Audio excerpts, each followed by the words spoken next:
Hello and welcome students, Gyanjyoti coaching সেন্টারের পক্ষ থেকে তোমাদের সকলকে আরও একবার স্বাগত। আজকে আমরা আলোচনা করব যে বিষয়টা নিয়ে, সেটা হচ্ছে শিক্ষায় সমতা। ঠিক আছে, এই আলোচনার যে বিষয়টা রয়েছে এটা ভীষণ মানে কি বলবো, যে তোমরা খুব রিলেট করতে পারবে, বা হয়তো তোমরা তোমাদের লোক্যালিটির চারপাশে বলো বা সমাজের চারপাশে কিন্তু এই জিনিসগুলো তোমরা বরাবরই দেখে আসছো। ঠিক আছে, চলো এখন আর কোনো ইনফরমেশন রাখছি না, একদম ভিডিও শেষে ইনফরমেশন রাখবো। এখন একেবারে আলোচনার বিষয়ে আমরা চলে আসি। দেখো তো, শিক্ষায় সমতা, ইকুয়ালিটি কি বলা হচ্ছে? শিক্ষা হচ্ছে প্রত্যেকটা মানুষের, ঠিক আছে, বলতে পারো যে একটা মৌলিক অধিকার এবং সমাজের উন্নয়নের কিন্তু একটা অন্যতম গুরুত্বপূর্ণ উপাদান। ঠিক আছে, সকলের জন্য শিক্ষা, এই যে বিষয়টা রয়েছে এর মানে কি? তার মানে জাতি, ধর্ম, বর্ণ, লিঙ্গ ভেদে সমস্ত কিছুর উপরে উঠে শিক্ষা যেন সকলেই পায়, এই রকম একটা কিন্তু মানে যে বিষয় রয়েছে সেটাই কিন্তু এখানে বলার চেষ্টা করা হচ্ছে। দেখো কি বলা হচ্ছে, বিশ্বজুড়ে কিন্তু এখনও শিক্ষার ক্ষেত্রে অনেক সমতার অভাব রয়েছে, আসলেই রয়েছে।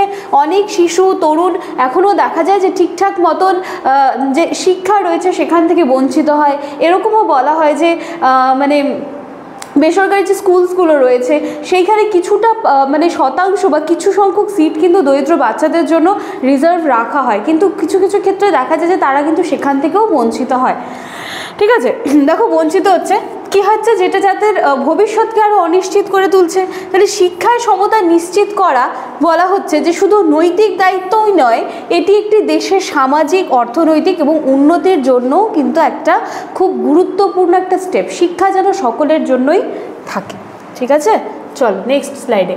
এবার শিক্ষায় অসমতাগুলো কেন হয়, কারণটা কি? শিক্ষা অসমতার প্রধান কারণগুলো হচ্ছে অর্থনৈতিক বৈষম্য, ঠিক আছে, ফাইন্যান্সিয়াল যদি কিছু কম বেশি থাকে, লিঙ্গগত পার্থক্য, ভৌগোলিক বাধা, সামাজিক কুসংস্কার, এই সমস্ত কিছুই তো আমাদেরকে শিক্ষার থেকে বঞ্চিত করে, তাই তো?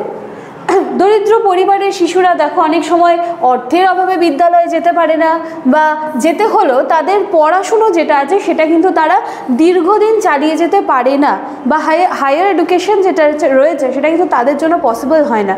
তারপরে দেখো যে গ্রামীণ অঞ্চলে মেয়েদের যে শিক্ষা ব্যবস্থা, সেটা এখনও কিন্তু অনেক এরিয়ায় তোমরা দেখলে, খোঁজ নিলে কিন্তু দেখতে পাবে যে এখনও অনেক এমন প্রত্যন্ত জায়গাগুলো আছে যেখানে কিন্তু এখনও মেয়েদেরকে শিক্ষা থেকে বঞ্চিত করা হয়, বা তারা শিক্ষাটাকে ঠিকঠাক মতন গ্রহণ করতে পারে না। ঠিক আছে, দেখো এছাড়া অনেক প্রত্যন্ত অঞ্চলে পর্যাপ্ত বিদ্যালয়, শিক্ষক না থাকা, এই সমস্ত কিছুই কিন্তু দেখা যাচ্ছে যে শিক্ষার ক্ষেত্রে একটা বাধা, বা শিক্ষায় কিন্তু একটা অসমতার কারণ তৈরি করে। ঠিক আছে, আচ্ছা এইবার দেখো সমতার অভাবের প্রভাব কি হচ্ছে। শিক্ষায় সমতার অভাব সমাজে কিন্তু একটা মানে দীর্ঘমেয়াদী একটা নেতিবাচক বা একটা নেগেটিভ দিক কিন্তু রাখে। অশিক্ষিত জনগোষ্ঠী দারিদ্র, বেকারত্বের শিকার হয়ে যাচ্ছে, যেটা সামগ্রিক অর্থনীতির ওপরও কিন্তু প্রভাব ফেলে। দেখো এই যে বেকারত্ব বিষয়টা যে আছে, ঠিক আছে, কর্মসংস্থানের অভাব, যখন শিক্ষায় অসমতা তৈরি হচ্ছে, যখন দেখা যাচ্ছে যে একটা শ্রেণী পুরোপুরি শিক্ষার থেকে বঞ্চিত হয়ে যাচ্ছে, মেয়েরা শিক্ষার থেকে একটা মানে হিউজ পরিমাণ দেখা যাচ্ছে যে কোনো একটা এরিয়ার মেয়েরা শিক্ষার থেকে বঞ্চিত হয়ে যাচ্ছে, বা যারা দুস্থ বাচ্চারা রয়েছে তারা শিক্ষার থেকে বঞ্চিত হয়ে যাচ্ছে, তখন কিন্তু আলটিমেটলি যখন তারা বড় হচ্ছে তখন দেখা যায় কিন্তু একটা বড় সংখ্যক বেকারত্বেরও কিন্তু সৃষ্টি হয়। ঠিক আছে, দেখো যে কথাগুলো আমি এখানে বললাম সেগুলো এখানে আছে। শিক্ষাহীনতার কারণে অপরাধ প্রবণতা বাড়ছে। অপরাধ প্রবণতা মানে কি? সমাজে বিভিন্ন ধরনের অপরাধমূলক কাজ, বিভিন্ন ধরনের বাজে নেশায় আসক্ত হয়ে যাওয়া, বিভিন্ন ধরনের মানে কী বলবো যে ক্রিমিনাল মাইন্ডেড হয়ে যাওয়া সকলের পক্ষে। মানে এই সমস্ত কিছু কেন আসে? যখন তাদের মধ্যে শিক্ষার যেই খিদেটা ছিল সেটা যখন তারা ফুলফিল করতে পারেন, তখন আস্তে আস্তে গ্রো হতে হতে তাদের মধ্যে শিক্ষা সেটা ঠিকভাবে মানে বলে যে শিক্ষার আলো, তারা সেই শিক্ষার আলোয় আসতে পারেনি, যার জন্য দেখা যায় যে অপরাধ প্রবণতা বাড়ছে। এছাড়াও দেখা যাচ্ছে চাইল্ড লেবার যেটা রয়েছে, শিশু শ্রম, বাল্য বিবাহের মতো এরকম যে মারাত্মক সমাজের যে অভিশাপগুলো রয়েছে সেইগুলো কিন্তু দেখা যায় আস্তে আস্তে কিন্তু বৃদ্ধি পেতে থাকে। ঠিক আছে, এগুলো আমরা কি আলোচনা করলাম বলো তো? সমতার অভাবের প্রভাব। আচ্ছা এবারে দেখো সমাধান এবং তার ভবিষ্যৎ পদক্ষেপ কি হতে পারে। সমাধান কি হতে পারে? শিক্ষায় সমতা আনতে হলে অবশ্যই কিন্তু যেই সমস্ত দিকগুলোতে আমরা ঘাটতি দেখছি, যে সমস্ত জায়গাগুলো এখনও পূরণ করা সম্ভব হচ্ছে না, সেই দিকগুলোকে আমাদেরকে পূরণ করতে হবে। সবার প্রথমে কি করতে হবে? সরকারকে শিক্ষা ব্যবস্থাটাকে আরও স্ট্রং করতে হবে। সবার প্রথমে যে বিনামূল্যে শিক্ষার সুযোগ দিতে হবে, প্রত্যেকটা বাচ্চা যেন বাধ্যতামূলকভাবে শিক্ষা গ্রহণ করে এবং বিনামূল্যে শিক্ষাটা যেন গ্রহণ করে, সেই দিকটা দেখতে হবে। দরিদ্র শিক্ষার্থীদের জন্য উপবৃত্তি, স্কলারশিপ এগুলো ব্যবহার করতে হবে বা এগুলোর প্রয়োজন রয়েছে, এগুলো অ্যাপ্লাই করতে হবে, যাতে তারা তাদের পড়াশুনো করার জন্য যেন তারা ফাইন্যান্সিয়ালি কোনোভাবে যেন উইক না হয়ে পড়ে বা দুর্বল না হয়ে পড়ে। তাহলে সরকারের ক্ষেত্রে এই জিনিসগুলো দেখতে হবে। এরপর দেখো লিঙ্গভিত্তিক বৈষম্য, এটা দূর করতে মেয়েদের জন্য বিশেষ ধরনের যে শিক্ষা কার্যক্রমগুলো আছে সেগুলো গ্রহণ করা যেতে পারে।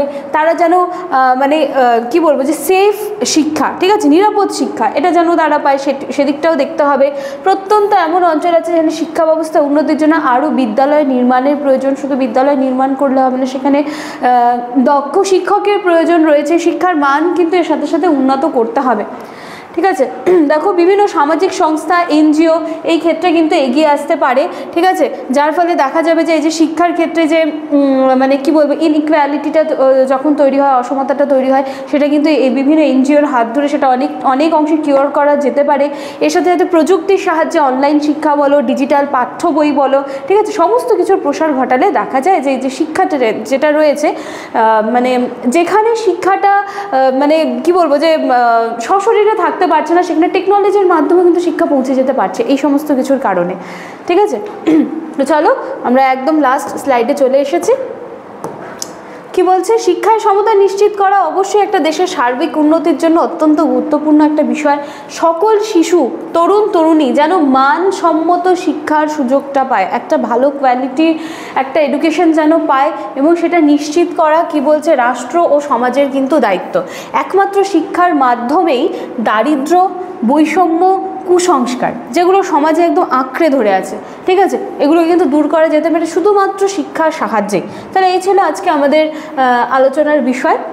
আশা করছি বিষয়টা তোমরা বুঝতে পারবে। ভীষণ ইজি ছিল, ভীষণ রিলেটেবল ছিল। তোমরা দেখতে পারো তোমাদের চারপাশে কিন্তু এরকম ছোটোখাটো অনেক বিষয় ঘটে যাচ্ছে, যেগুলো মানে আমরা ঠিকমতো সেটাকে মানে সেদিকটা নজর দিচ্ছি না দেখে সেগুলো কিন্তু আমাদের চোখের সামনে ঘটে, কিন্তু আমরা সেগুলোকে নিয়ে ঠিকভাবে অ্যাকশন করতে বা অ্যাকশন নিতে পারছি না।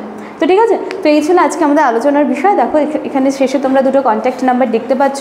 নাম্বার দুটি হলো জ্ঞানজ্যোতি কোচিং সেন্টারের official helpline number. Admission process কিন্তু শুরু হয়ে গিয়েছে, অনেক আগের থেকে অ্যাডমিশন প্রসেস চলছে। এছাড়াও আমাদের এখানে আফটার অ্যাডমিশন তোমরা প্রতি সপ্তাহে মানে আমার যে বিষয়টা রয়েছে এডুকেশন, সেই ক্ষেত্রে তোমরা প্রতি সপ্তাহে দুটো করে ক্লাসের ফ্যাসিলিটিস পাচ্ছ, নোটসপত্রের সুবিধা পাচ্ছ। তো চলো তোমরা চাইলে কিন্তু অফিস আওয়ারে এই দুটি নাম্বারের মধ্যে যে কোনো একটি নাম্বারে কল করে সরাসরি আমাদের সাথে যোগাযোগ করে নিতে পারো। চলো দেখা হচ্ছে নেক্সট দিনের ক্লাসে। Thank you.